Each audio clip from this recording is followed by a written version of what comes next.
capítulo 13 de Juízes, versículo 5.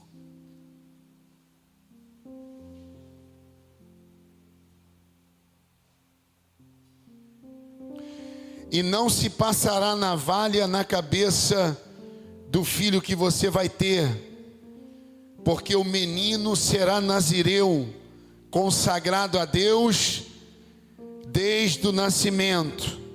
Ele iniciará a libertação de Israel das mãos dos filisteus.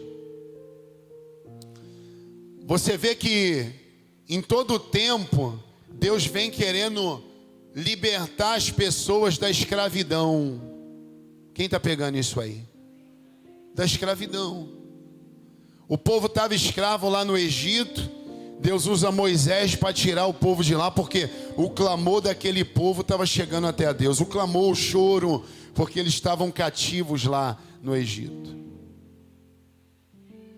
Você vê que Deus,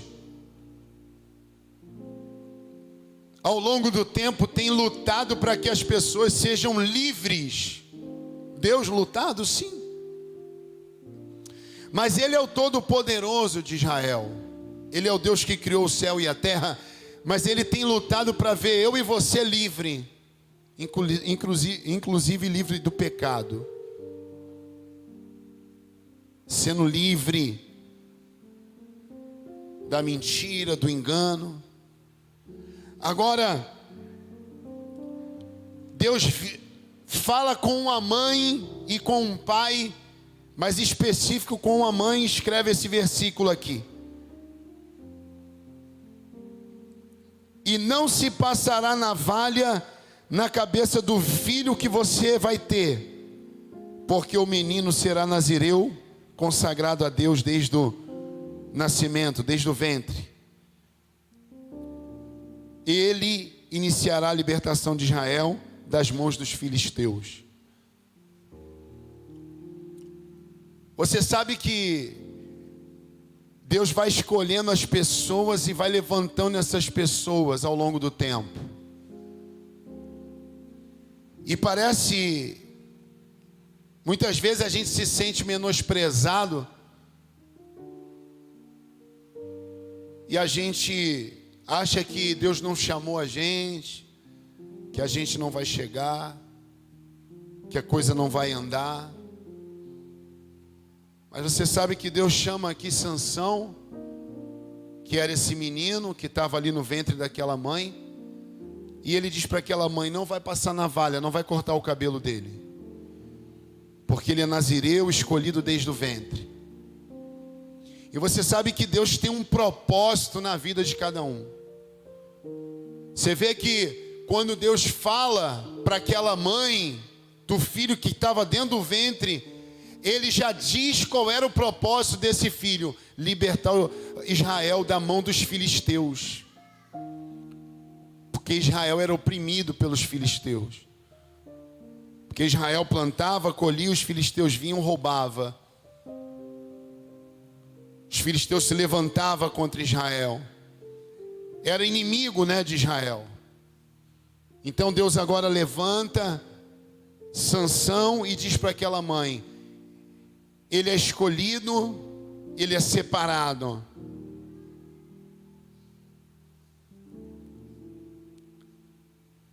Agora ele nasce, ele cresce, e o caminho que Sansão trilha não é um caminho legal. Ele tinha nas mãos dele a oportunidade de entrar para a história como um libertador de Israel. Mas você sabe da história, se não sabe eu vou te lembrar. Ele nasce, a navalha não passa no cabelo, porque ele é nazireu, como Jesus. Por isso que você vê nos filmes Jesus com aquele cabelo longo, com a barba, porque Jesus também era um nazireu, era um escolhido, era um separado. Agora ele cresce, os cabelos também, se torna aí um jovem, um adulto. E a Bíblia diz que os olhos dele se agradam de uma mulher filisteia, uma mulher de fora. Ele começa a se envolver com as prostitutas. Esse menino nasceu. Eu imagino que aquela mãe olhou para o filho já com orgulho, dizendo: esse é escolhido. Deus falou para mim: meu filho, não passa navalha no seu cabelo, porque você é nazireu. Deus falou comigo. Quando você ainda estava no ventre, Deus falou: olha, é escolhido meu.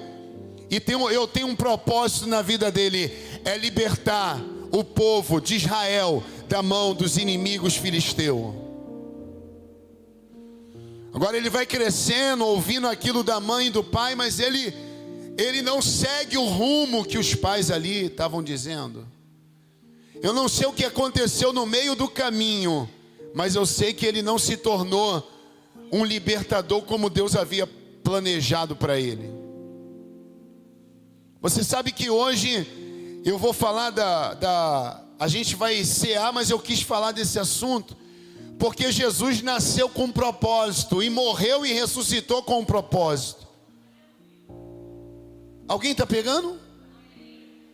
Agora, Sansão, ele nasce com um propósito, mas ele não morre com esse propósito realizado, porque no meio do caminho ele preferiu, né, não obedecer mais a Deus. Ele preferiu não andar mais com Deus. Talvez ele achava que estava agradando a Deus, mas não estava, igual muitos aqui. As pessoas, por exemplo, no Instagram me perguntam lá, elas querem saber: e pastor, eu vou casar com fulano ou não? Elas não estão preocupadas em buscar a Deus e buscar uma direção de Deus. Elas querem que eu adivinhe o futuro delas. E que sem trabalho nenhum, sem renúncia nenhuma, aconteça aquele bem que ela tanto deseja que aconteça com ela. A nossa vida é uma vida o quê? De aprendizado, de luta, de vitória. A cada dia é cooperando com Cristo, como a Escritura diz. Eu sou cooperador com Cristo, quer dizer, eu faço a minha parte, Ele vai fazer a dele. Eu posso impor as minhas mãos sobre a sua cabeça com óleo ungido e orar por você e você ser curado, como muitos já foram. Mas você pode você mesmo buscar e dizer para Deus: Deus, o Senhor é poderoso para curar, para me transformar, para me fazer uma pessoa melhor, mais madura. Porque as pessoas estão mimadas, principalmente hoje em dia. Você vê que você não pode falar com uma pessoa insegura. Ela é melindrosa. Uma pessoa insegura, ela é assim. Ela não é determinada, ela não sabe o que quer.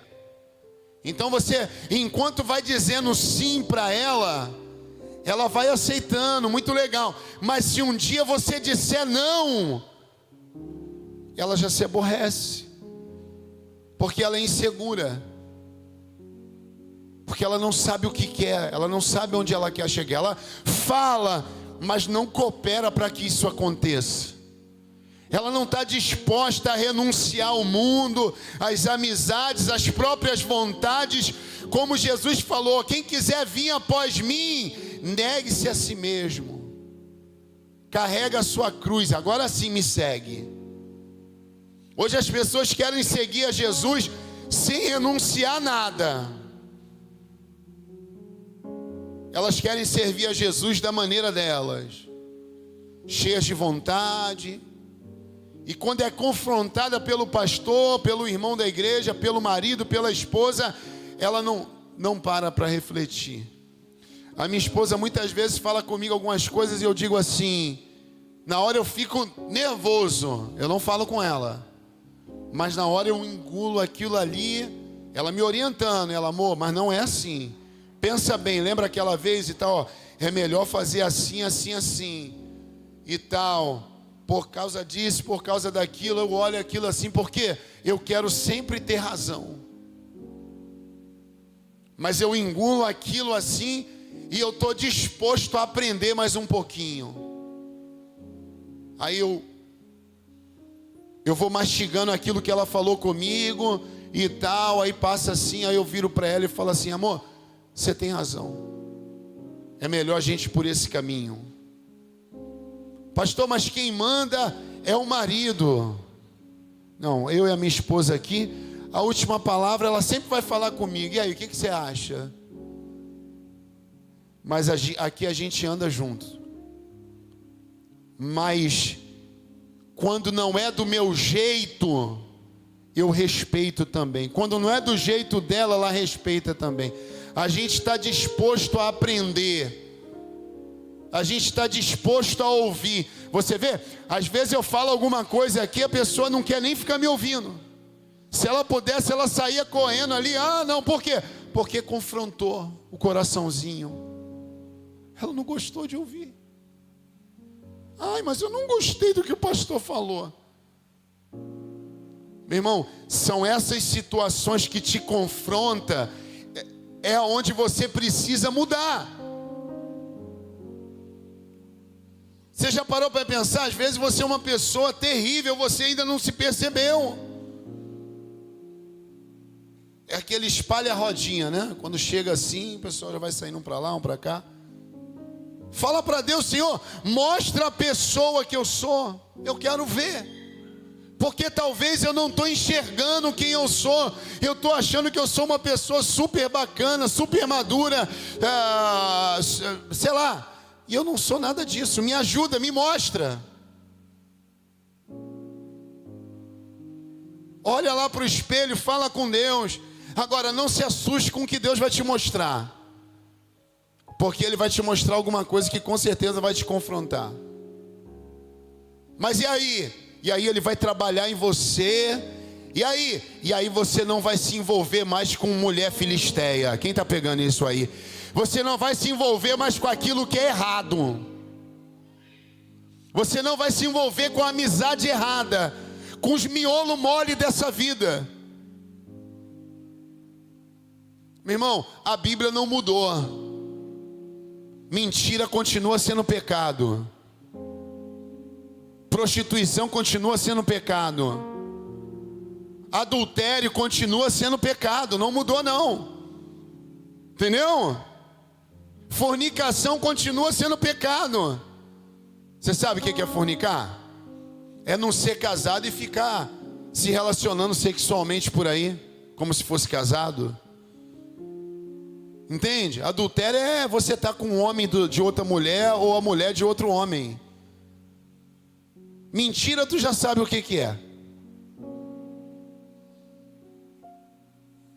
Sansão queria continuar o trajeto dele, com certeza. Porque a Bíblia diz que com uma queixada de jumento ele matou, 1000 soldados inimigos.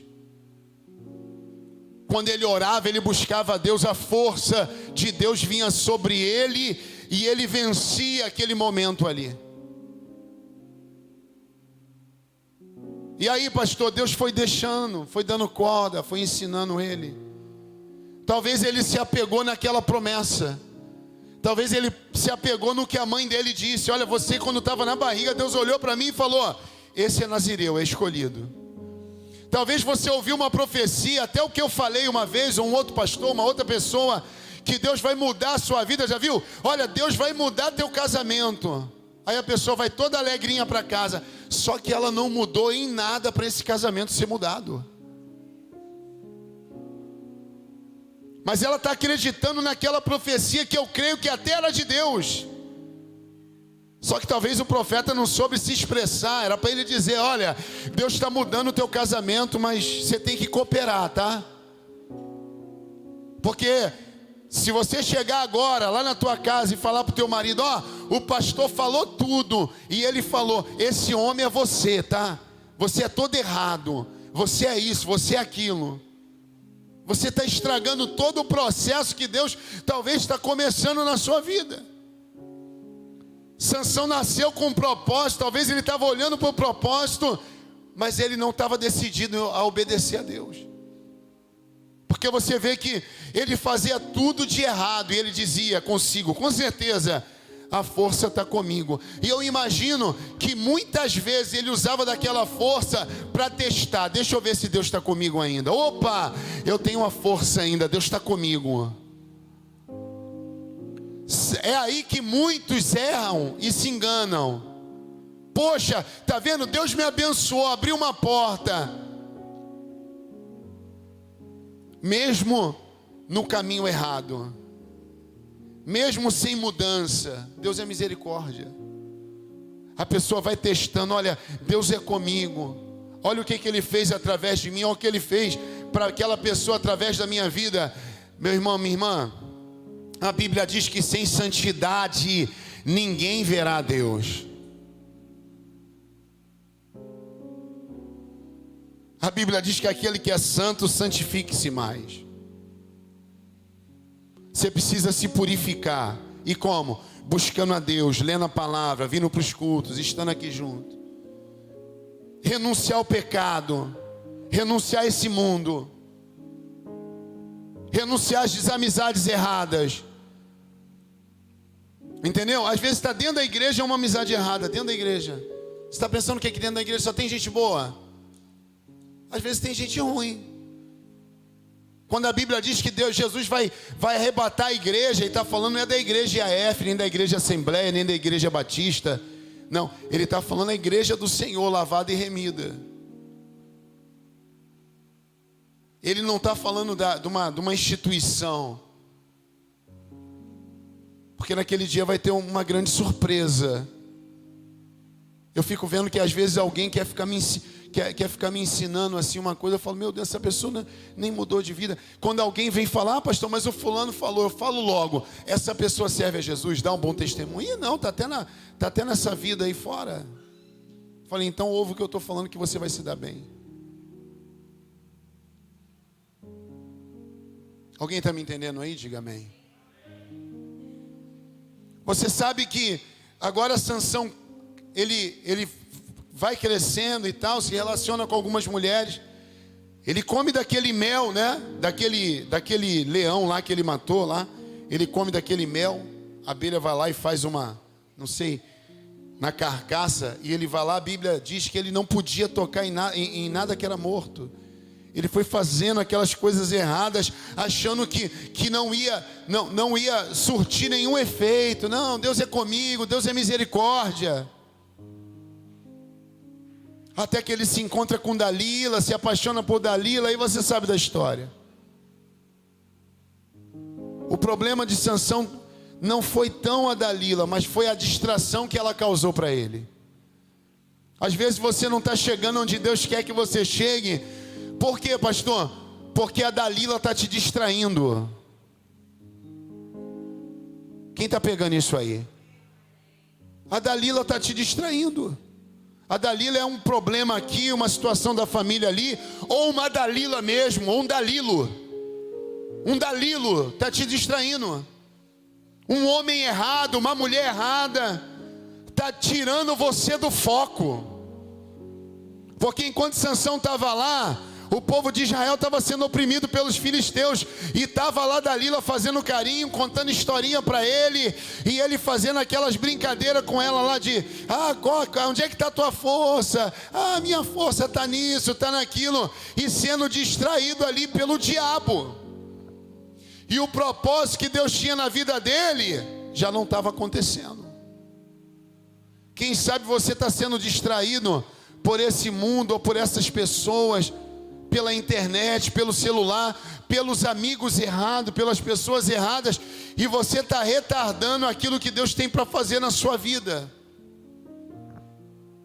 Você sabe que se você pegar uma viagem, por exemplo, sei lá, daqui para Cabo Frio, para a região dos lagos, pegar seu carro, o carro de um amigo e ir para lá. Se você seguir uma linha reta, que eu digo assim, sem parar só para abastecer talvez uma vez, quem sabe, mas embora, você vai chegar muito mais rápido. Agora, se você parar no meio do caminho, vamos parar aqui para comprar um biscoito, aí para. Isso, vai no banheiro agora. Vamos lá, bota uma gasolina, vamos mandar mais um pedaço. Aí vê uma outra loja, para na outra loja. Ih, para o carro aí. Aqui vende uma cocada que é uma delícia, compra a cocada. E aí vai, uma viagem que era para durar 1 hora, 1h30, 2 horas, vai durar 5, 6, 7 horas. Por quê, pastor? Porque no meio do caminho você procurou as distrações. Escuta, tem distração que vem sem você perceber, Mas tem distração que você mesmo procura com as suas próprias mãos. E essas distrações estão impedindo de você chegar onde Deus quer te levar. Quem está pegando isso aí? A distração pode ser uma fofoca, pode ser uma palavra contrária contra a igreja, contra essa casa, contra um irmão. Pode ser uma coisa no seu trabalho, pode ser uma amiga no seu trabalho. Está enchendo a tua cabeça, um amigo está enchendo a sua cabeça. Pode ser um namoro errado, uma pessoa errada. Deus dá os sinais, já está te mostrando. Você está nessa canoa furada, está esperando o quê? Afundar junto? Sai fora enquanto é tempo. Olha Deus falando contigo aí. Sai fora desse relacionamento aí. Sai fora dessa amizade, sai desse meio. Sai da roda do escarnecedor. Vem para a presença do Senhor Jesus. Você sabe que Davi também, né? Não foi escolhido desde o ventre, não está escrito. Foi ungido no meio dos irmãos como rei. Mas foi um separado por Deus. Deus olhou para ele e viu um potencial. E ainda que ele não tivesse, Deus olhou e falou: eu vou colocar dentro de você o que você precisa, o que você não conseguiu aí com a sua fé. Mas eu tenho um propósito na sua vida. Eu vou fazer você também libertador de Israel. Você vai ser o maior rei de Israel. Você sabe que o óleo foi jogado na cabeça dele no meio dos irmãos que humilhava ele. Você sabe da história. Você sabe que passa 5, 10, 15, 20 anos até que Davi se torna rei de todo Israel. E quando ele se torna rei de todo Israel, vencendo todas as batalhas, quando está tudo tranquilo ali, tudo bacana, aí um belo dia ele vira pro responsável do exército dele e fala assim: vai para a guerra, dessa vez eu não vou não. Deixa eu ficar no palácio e descansar daquilo que Deus me deu. Não sei se ele falou, mas talvez falou isso. Deixa eu ficar aqui. E aí, pastor, ele procurou uma distração para ele. Aquele propósito que Deus tinha na vida dele agora cai por terra. Por quê? Porque se ele estivesse na guerra como ele sempre teve, ele estava clamando a Deus, orando a Deus e dizendo a Deus: Senhor, me dá vitória contra esses inimigos como o Senhor me deu anteriormente. Como o Senhor tem me feito o maior rei em Israel, nem sei porquê, pela tua misericórdia. O Senhor vai ter misericórdia de mim de novo e vai me dar vitória mais uma vez, porque esses inimigos são fortes. Mas se o Senhor for comigo mesmo, o Senhor vai me dar vitória. Não, ele preferiu ficar no palácio. Aí passou um dia, passou 2, passou 3. Quem está pegando isso? Talvez uma semana, não sei. Talvez um mês, quem sabe? As guerras eram longas, demoravam. Eu sei de uma coisa. Um belo dia ele começa a olhar pela janela, talvez, do palácio. Mas eu sei que ele estava no palácio dele. Ele olha do outro lado a distração. Qual era a distração? Betseba, mulher do soldado Urias, um homem de confiança, um guerreiro de Davi. Agora ele começa a olhar aquela mulher começa a, sei lá, talvez se mostrar para ele. Não sei, a Bíblia não diz, mas eu posso imaginar. Afinal de contas ele era o rei. Aquilo não foi de uma hora para outra, tá? O texto parece que foi de uma hora para outra, mas aquilo foi durando alguns dias, algumas semanas. Foi uma olhada hoje, uma olhada amanhã, talvez um sinal, eu não sei. Mas a distração estava ali, todo dia ele distraído. Talvez chegava uma mensagem da guerra, ele mandava dizer para outro: não, fala com fulano que ele resolve. Porque ele estava na distração daquela mulher que não era a mulher dele, era a mulher do soldado. Ele estava prestes a adulterar e ele não estava prestando atenção naquela distração. Meu irmão, por isso que eu ando só com a minha esposa. Eu vou no mercado, chamo ela. Se ela for no mercado, eu vou com ela, ela me chama também. A gente vai na padaria junto. Meu irmão, ela só não trabalha junto comigo, mas mesmo assim ela... Eu que falei: não, chega, pelo menos isso não. Você fica no escritório e deixa eu na rua atendendo os clientes. Por quê, pastor? Porque eu quero tapar todas as brechas. Eu não fico de conversa com mulher no WhatsApp. Entendeu? O que eu falo é mais rápido. Se eu falar é bem rápido. As meninas aqui da igreja já sabem. Manda mensagem para minha esposa. Por quê, pastor? O senhor é maníaco do parque? Não, eu sei como é que o diabo trabalha. É uma distração aqui, outra ali. Deu para ser um pastor e um homem fiel à minha esposa. Entende? Lá naquele direct lá no Instagram, de vez em quando eu mostro a minha esposa, uma moça lá, outra, moça mesmo, às vezes nova, 20 anos, 15 anos, sei lá, 20 anos, não sei, nova. Tem umas 40, 50 também. Escreve lá pra mim, lindo. Eu, caramba, eu tô lindo mesmo. Aqui, amor. Pastor, como é que eu faço para te conhecer? Pastor, eu tô gostando do senhor. O que a gente pode fazer? Se é um pastor canalha, você acha que ele escreve o que ali embaixo? Me dá o teu zap aí. Entendeu? Mas o que eu faço? Eu bloqueio, sabe por quê? Porque Deus tem um propósito na minha vida. Eu não sou o certinho, santão, o que não falha, o que não erra, não. Eu vou tapando as brechas, porque eu não quero cometer um erro fatal.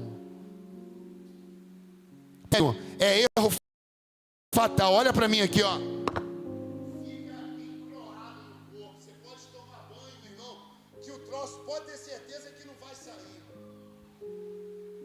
É sujeira das mais grossas. Tudo que eu tô lutando com a minha esposa esses anos todinho, um momento, acaba tudo. Acaba ministério, acaba casamento. Eu preferi não olhar. Entende? É a minha esposa que é linda, que é maravilhosa. Eu passeio com ela, a gente está junto o tempo inteiro. É a gente, acabou. Eu quero estar com ela. E ela sabe disso, né? Os maridos aí, ó. Hoje ela se arrumou e tal. Eu falei assim, amor, você tá linda. Aí ela se queimou um pouquinho no sol, né? Eu falei, morena da cor de jambo.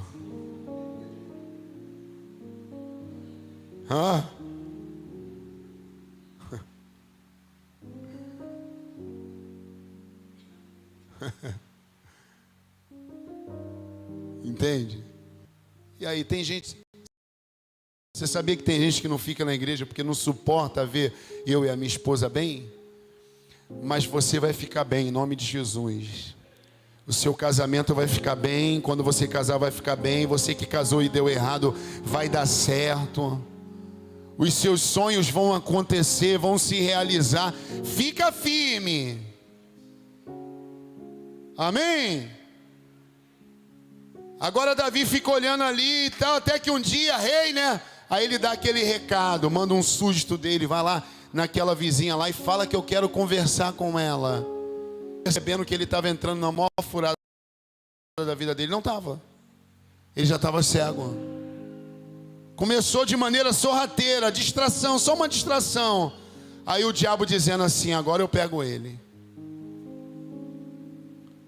Como o diabo olhou para Sansão e falou, ele é distraído, ele não pode ver uma mulher bonita, ele não pode ver.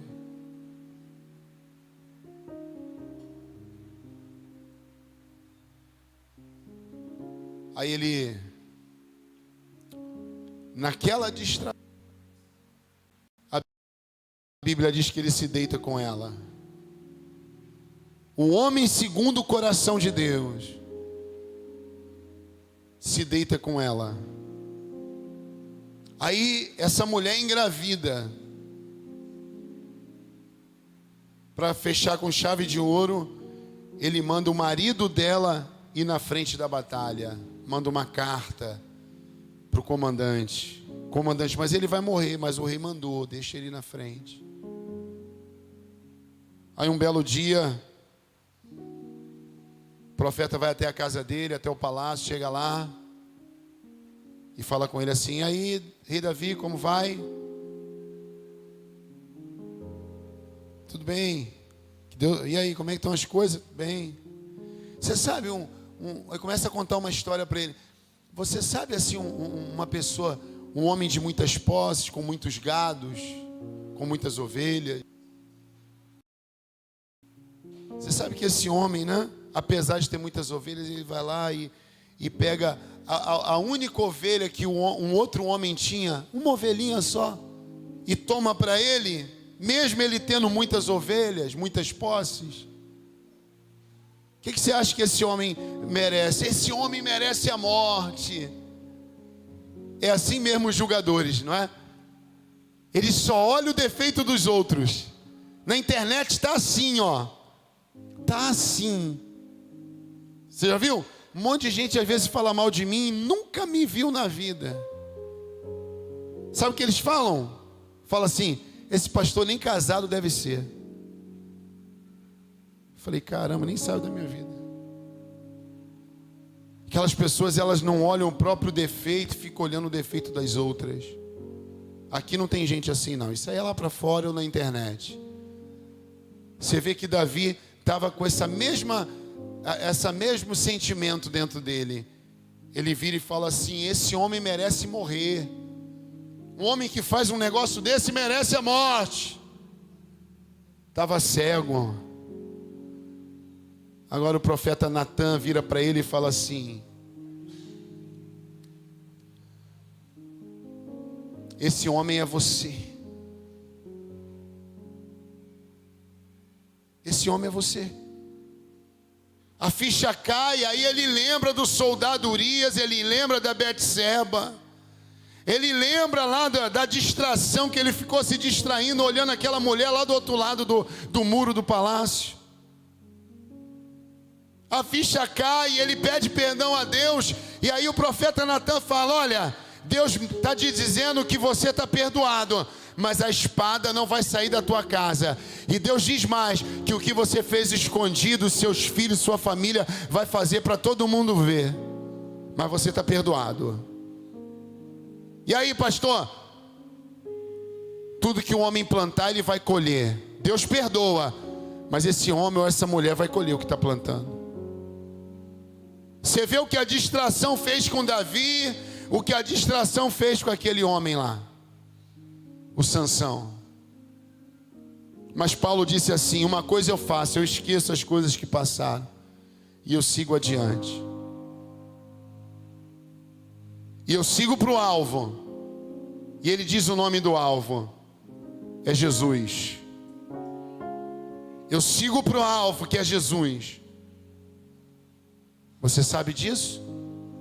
Você sabe que o próprio Jesus, ele tinha um propósito na vida dele, mas ele foi até o fim. Quando a alma dele estava amargurada, ele disse assim: não seja feita a minha vontade, meu Senhor, meu Pai, melhor dizendo, mas sim a tua.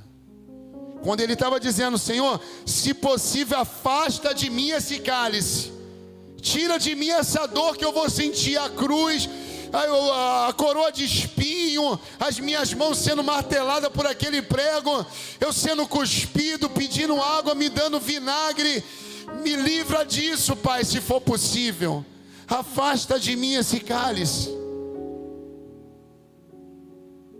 Mas logo em seguida ele diz assim: não seja feita a minha vontade. A minha vontade é desistir. Era isso que ele estava dizendo. A minha vontade é parar, porque eu sei da dor. Porque ele como Deus, ele viu lá na frente. Ele viu o peso da cruz. Ele viu o sofrimento. Ele viu o Getsemane.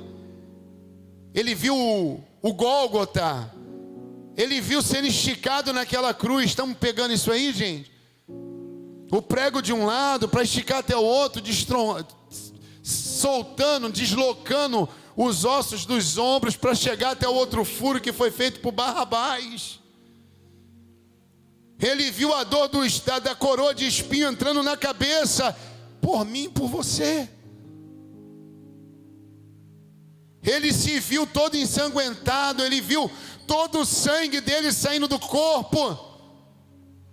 Ele viu aquele soldado espetando o corpo dele com aquela lança.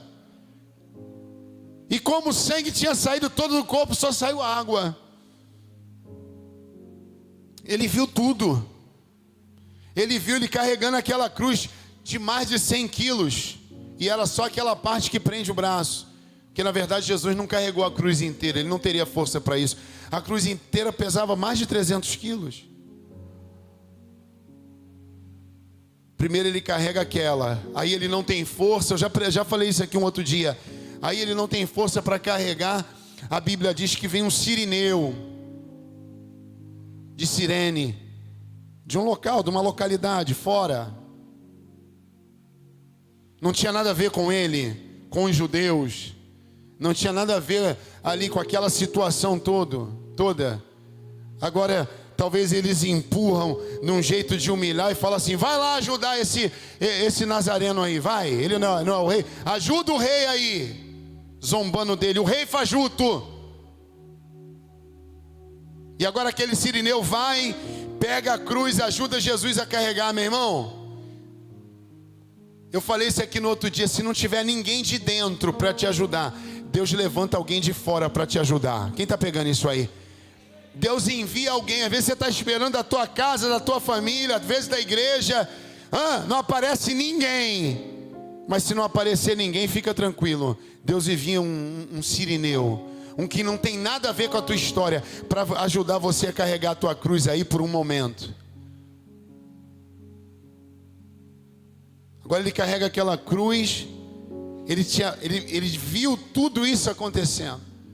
Então ele fala para o pai: pai, se possível, afasta de mim esse cálice. Por que cálice, pastor? Porque eles tinham esse conceito naquela época, né? Era o cálice. Quando colocava ali, né, o vinho, né? Por exemplo, ali numa taça, tinha que beber. Tá entendendo? Botou ali, tem que beber. Por isso que Jesus falou para ele: pai, eu sei que eu tenho que beber, porque já foi derramado. Está aí, o cálice está aí para eu beber. E quando coloca aí é para eu beber. Mas esse eu não quero beber não. Me tira dessa. Porque a dor vai ser demais. Eu não sei se eu vou aguentar.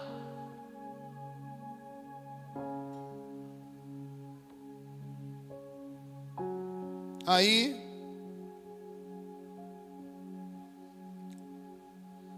logo em seguida ele fala, né? Não seja feita a minha vontade, pai, mas a sua. E qual era a vontade do pai para ele? Era que ele continuasse e morresse na cruz pelos meus pecados, pelos seus pecados. Gente, eu estou arrepiado aqui. Que amor é esse? Eu todo errado, você todo errado, toda errada, né? E agora Deus olha para mim e para você, lá da eternidade, e diz: o meu filho vai ser o sacrifício vivo. Como Isaías disse, né? Como uma ovelha muda, ele foi ao matadouro diante dos seus tosqueadores. Ele calado sofreu por mim e por você. Nenhum osso foi quebrado. Ele foi até o fim, aliás, até o começo. Porque o propósito, o que ele veio era para ser cumprido. Por isso que quando ele vai para a cruz, passa por aquilo tudo, ele fica na cruz ali.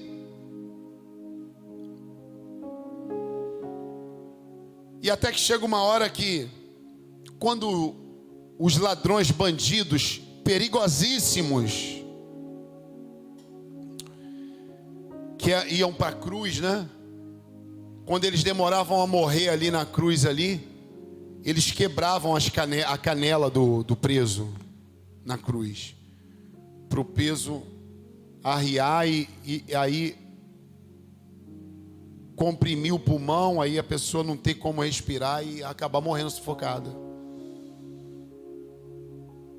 E Jesus estava exatamente assim, uns 3 dias apanhando, uns 3 dias chicote, olha, com sede, com fome.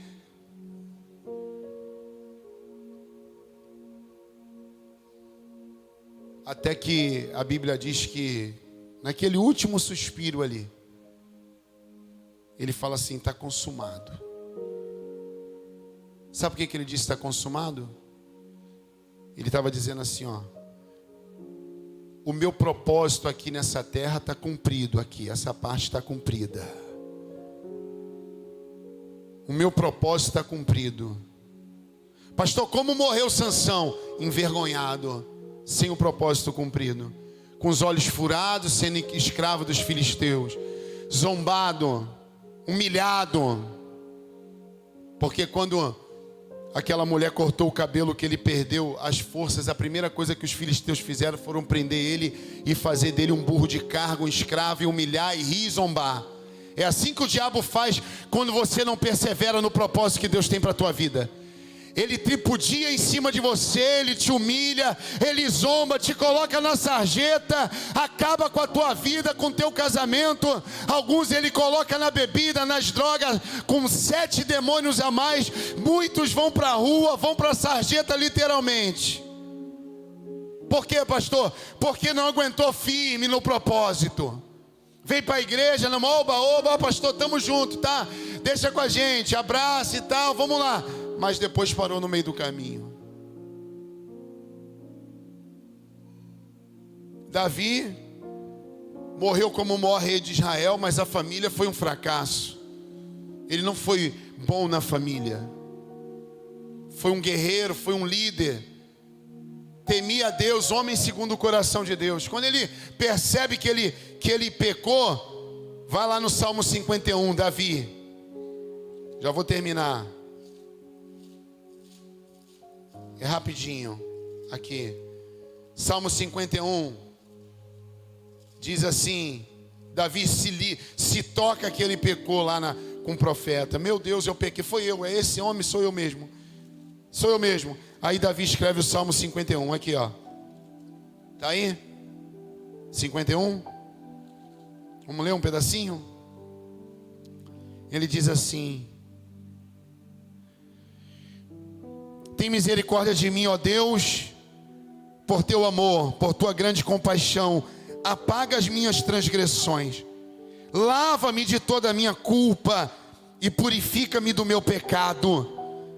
Pois eu mesmo reconheço as minhas transgressões.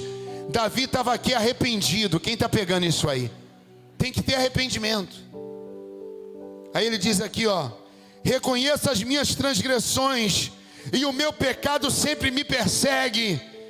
Ele estava lembrando daquilo, daquele erro dele, daquela falha dele toda hora.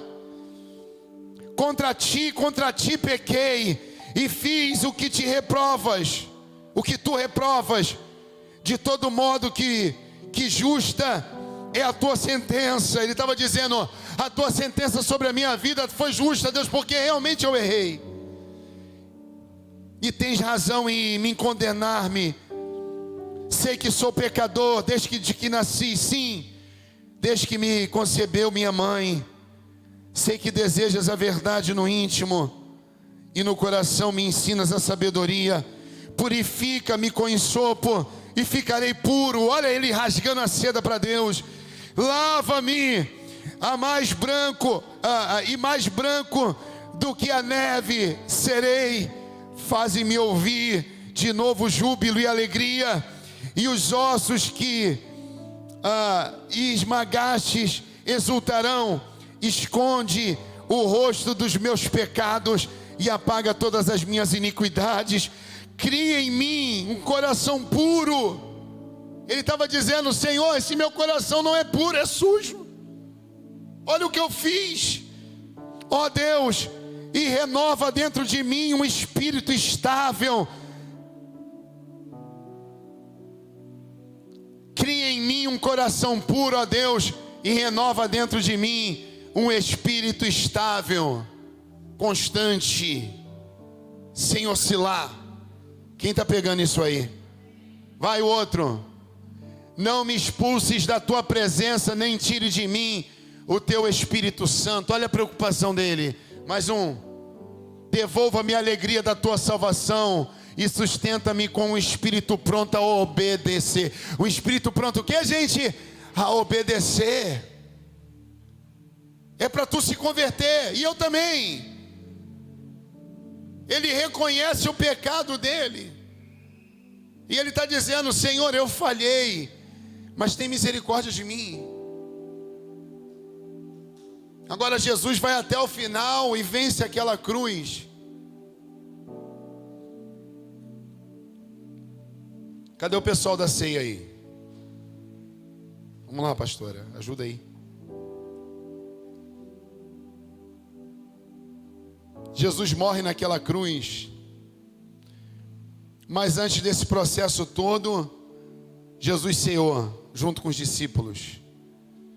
E ele deixou um ensinamento lá para a gente. O que é a ceia? 1 Coríntios capítulo 11.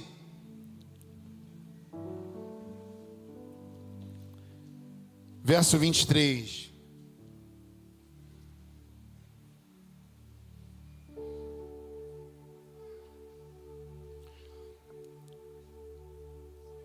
Hoje você vai receber um cálice, que você sabe que a nossa igreja é top demais, né? Quem crê que a nossa igreja é top, diga amém. Quem sabe que é top, diga amém. Então hoje você vai receber um cálice, porque essa igreja é próspera, amém, gente? E está escrito assim, ó, em memória de mim. Quando você receber, você vai ler isso aí. Tá.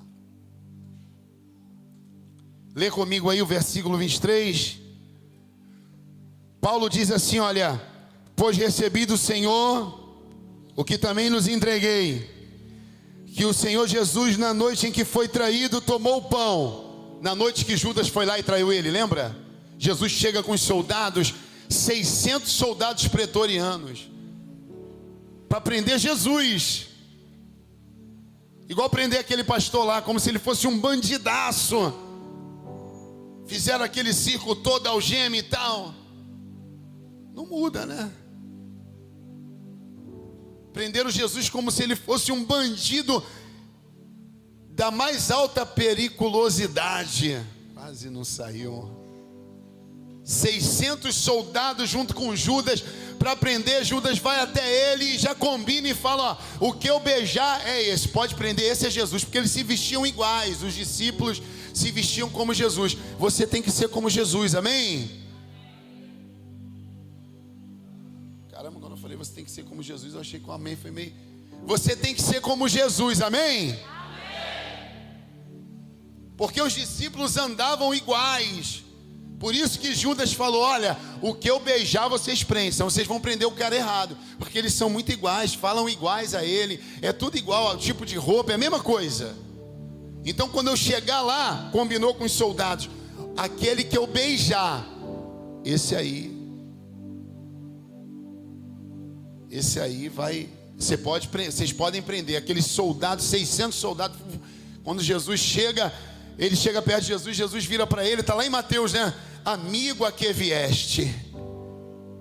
Que amor é esse? A gente manda logo descer fogo do céu e consumir, sim ou não? É, a gente é assim. Eu amaldiçoo logo, é assim? Vai ficar a vida se a pessoa ficar amarrada. Agora Jesus vê Judas vindo com os soldados e vira assim e fala, amigo, aqui tu veio, o que você está fazendo aqui, amigo? A que vieste? Jesus tinha algo tremendo nele, ele não desistia de ninguém, ele não desistiu de você. Quem está crendo nisso aí? Ele não desistiu, por isso que você está aqui hoje de novo, por isso que você está aí me assistindo pela internet, está me ouvindo aí? Hoje de novo. Você está aqui por quê? Porque Ele te ama e Ele está dizendo, amigo. Ele está dizendo, amiga. Por isso que você erra, você falha. Aí vem a voz, vem o convite, vem alguém te chamando, vamos para a igreja hoje. Aí você, de novo me convidando. É Jesus falando, amigo, amiga. Você sabe que Jesus era tão fazedor de amigo, que na cruz ele fez um amigo, já morrendo. Ele salvou aquele camarada lá na cruz. Quem está pegando isso aí? Você sabe disso. Aquele ladrão vira para o outro e diz, a gente tem motivo para estar aqui, mas esse do meio não tem não. A propósito, Jesus, o que eu faço para herdar o reino de Deus? Jesus vira para ele, vê o arrependimento, entra no coração dele, na mente dele, igual ele está entrando no seu essa noite. Porque a Bíblia diz que ele sonda a mente e coração, né? Ele não dorme, ele não cochila, ele está sondando a sua mente e seu coração. Aí ele entra e sonda a mente e coração daquele ladrão e vira para ele assim, fala assim: ainda hoje estarás comigo no paraíso. Amém. Isso não é tremendo, gente? Eu não sei, mas eu imagino quando ele chega no céu, ele vira para o pai e fala: pai, eu fiz muitos amigos lá na terra, muitos. Mas olha, ainda que eu não tivesse feito nenhum, ó, na cruz já ia valer, porque na cruz eu fiz um amigo, aquele aqui, ó. E ele quer ser o teu amigo nessa noite. Quer ser amigo dele? Diga amém aí. Glória a Deus. Vai ser o Enoque, né? Vai andar com Deus e vai ser arrebatado. Aí diz: e tendo dado graça, partiu e disse: isto é o meu corpo, isto é o meu corpo, que é dado em favor de vocês. Façam isto em memória de mim. Diga comigo: em memória de mim. Da mesma forma, depois de cear, ele tomou o cálice e disse: este cálice é a nova aliança do meu sangue. Glória a Deus. Façam isto sempre que beberem. Diga: em memória de mim. Por que em memória? Para você não esquecer do sacrifício. Tem que ficar na tua mente, na memória. Em memória. Vocês vão comer do pão que simboliza o meu corpo e vão beber do cálice que simboliza o meu sangue. Em memória de mim. Em memória de mim. Aí ele continua. Vai lá, pula para o 26. Porque sempre que comerem deste pão e beberem deste cálice, vocês anunciam a morte do Senhor até que Ele, diga, até que Ele venha. Amém? Até que Jesus. Por isso que eu falei no início, né? Os sinais estão fortes. E aqui na ceia ele está dizendo, ele está ensinando, falando para comer do pão, beber do cálice, é o corpo, é o sangue. Está dizendo assim, Paulo está dizendo, ó, até que ele venha, até que ele volte para arrebatar a igreja. E está muito perto. Amém? Pastor, eu posso fazer parte? É bom estar batizado, mas você pode participar. Você vai pegar o pãozinho e o cálice, tá juntinho, tá? Você vai pegar e vai ler aí.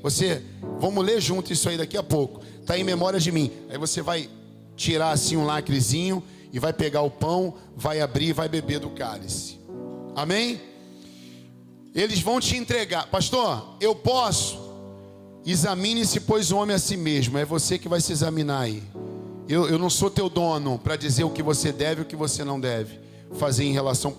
Bom, eu posso te orientar, ok? Mas não posso mandar em você. Então quem sou eu para dizer se você pode ou não?